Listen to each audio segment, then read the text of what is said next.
Look, the reality is, like, you know, what we're in is kind of an entertainment kind of game. So people, when they're watching the game, want to see the ball and play. And like the ball and play in a Pro 14 game is on average is 43-44 minutes. And you look at the Munster-Leinster game in Thomond Park, the ball is in play 51 minutes. Yeah, it's crazy. So that's great. And then, but like the same time, people then, you know, when they're having a go at maybe players for being injury prone, the probability of a player getting injured is significantly increased because you're under fatigue and the ball is in play an awful lot more. Yeah. So your guys are going to get injured and there's going to be breakdown, and that's what happens as well. So whereas you look at the top 14, the ball is in play for an average about 34 minutes, and it's like you have these power instant moments like that are incredible, but then it's kind of a bit of a slog from here. A bit more like American football, really. Yeah, and whereas I've just in the last, I suppose, month or two that I've probably changed a bit is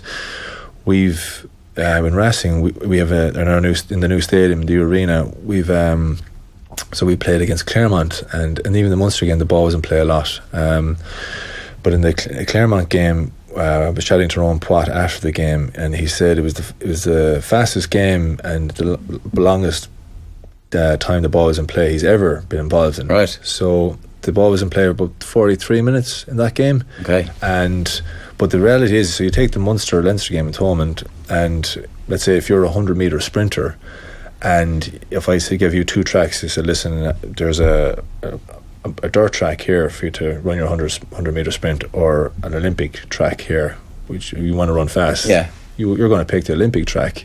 And you look at, so in the arena, sterile conditions, you know, people want to go and see people running. Like if you're going to watch a 100-metre sprint in Olympic final, you want to see who's running the fastest, not who's coming eighth. Yeah. So as I said, the lads can reach top speed way quicker in the arena, and I know the Munster guys, the backs anyway, they definitely enjoy playing that, and I think that's going to be kind of the future. I was going to say, yeah. But how knackered are you after it? Yeah, you're sucking diesel as well. Because after 20 minutes, I looked at the clock and I can't believe we're going to play 61 minutes of this. This is insane. And I even looked at Roman Poit. He was resetting a few scrums that there was nothing wrong with it, but he was carving. And even afterwards, he said he was giving me a rundown on his abductors and his lower back and everything. But in French? I know, he speaks English now. He's a good guy, but yeah, it's look at you, sweet talking the referees. This is like, that's experience. Well, I've a theory in that. I for years actually would have been on the other end of like going ballistic about referees, but they're a team in themselves, and they do a very important job in the whole thing that we do, and like they're on the same circuit we are, but they train by themselves. Yeah. And I've had a very good relationship with like all the referees, I think, for the most part, and I make it my business, I suppose, after a game to go in there, win or lose.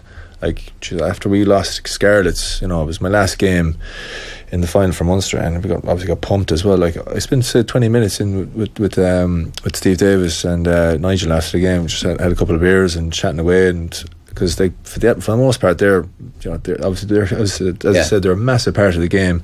They're a good crack as well, and they said they're their own team, and I think definitely the Pro 14, they really had the Pro 14 be as good as it has been, because they let the game go, they talk to players, and that helps massively. Like, you know, you obviously had Rog there for a little while before he headed off to New Zealand as well. And just listening to you, it doesn't sound like you're somebody who wants to turn your back on rugby whenever you decide that as a 40-year-old that you've had enough as a player. Do you want to be involved in coaching or that side of the game? Like, because you've obviously thought a little bit about this. Yeah, I did a couple of years ago, because I love being challenged, and I love, that's why Raj was great, because for me anyway, because you know, you chat technically about, constantly watch all the Pro 14 games still at the weekends, and you say, well, do you see what they did, and just that's really clever, and so we could also do this, and I love that. The planning side of things and the analysis I absolutely love. I think players shoot from the hip when they start talking about going into coaching. It's no picnic, and no, it's grim enough. Like you as a player get your downtime and you're actually forced to rest. They're not. They're like constantly on. Well, I would, I know, because I do a lot of analysis anyway, but I maybe would watch maybe 13-14 games a week, and you're going to be a coach. No, I only do it because it'd be a waste of all that work if you didn't stay involved. But I love my job. It's not like and I've been fishing my time when I'm doing it, so I'm not like watching like the air breaks and stuff. I just literally fly through it. But I think I don't know about going to coaching. You'd really want to be you'd really want to know your stuff. You want to be organised, and then dealing with people as well. It's such a scope of difference of personalities you've got to be able to manage. And as I said, in Ireland, there's a massive amount of scrutiny in Ireland, coaching in Ireland as well, and playing in Ireland. I only noticed it since I left, because it's you've got the the radio stations, and you've all the newspapers, and you've got social media, you have the applications and stuff, and there's a lot of articles about players as well. So if you're a new player coming into the game, your gradual growth before would have been profile would have been slow enough. Now it's seismic within 2 months if you do something great. Yeah. And a coach, if you do something bad, or word can get out a lot quicker, because you have players, agents, immediate family as well, and then you're gossiping down the pub, and it's all innocent, but it begins to grow, and then that gets out as well, and people know. And look, it's just, you'd really want to be self-assured, I suppose, especially coaching in Ireland, and I really know your stuff, and I think the coaches in Ireland are doing a great job as well. Is part of that why you left? Like, because you look, John Muldoon is heading to England to cut his teeth as a coach, and the easy thing would have been to like wangle a job in Connacht, because everybody would assume Mr. Connacht, he's like the lifeblood of that thing. He's been there through that season where they lost every game, and then here he is now, kind of has experienced the highs and lows, and you think straight into it. But actually the best thing for him to do is to go away and learn. And like, is that part of your thinking about getting out of the system too? Like, so you do have that bit of distance and go, Jesus, that scrutiny is pretty intense. I don't know. The scrutiny is part of it.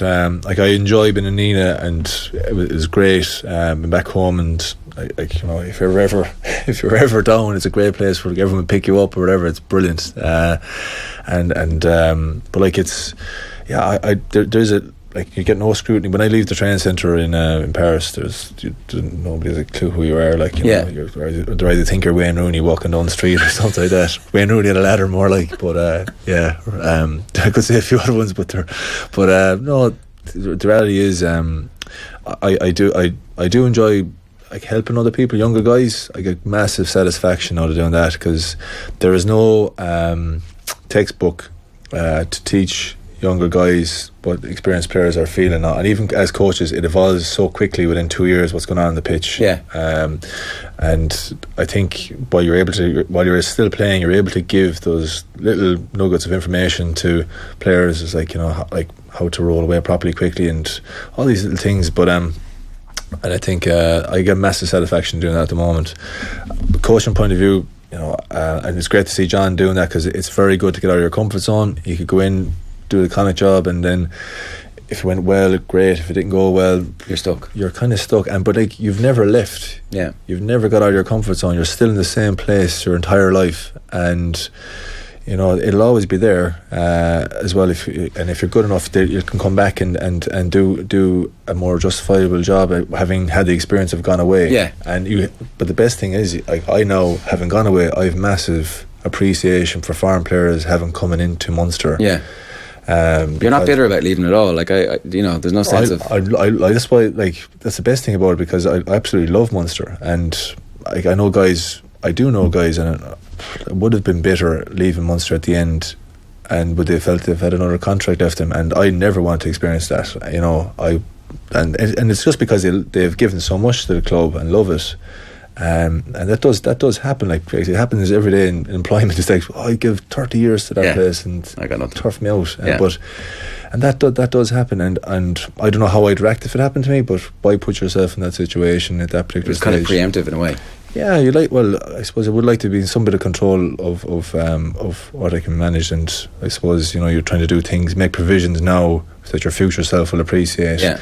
And as it, learning a language gets me out of my comfort zone, and can open up opportunities after rugby as well. As I said, just everybody knows the job I do is smashing heads for a living, really. Whereas you're trying to find the next best job after it. Really, that's the challenge.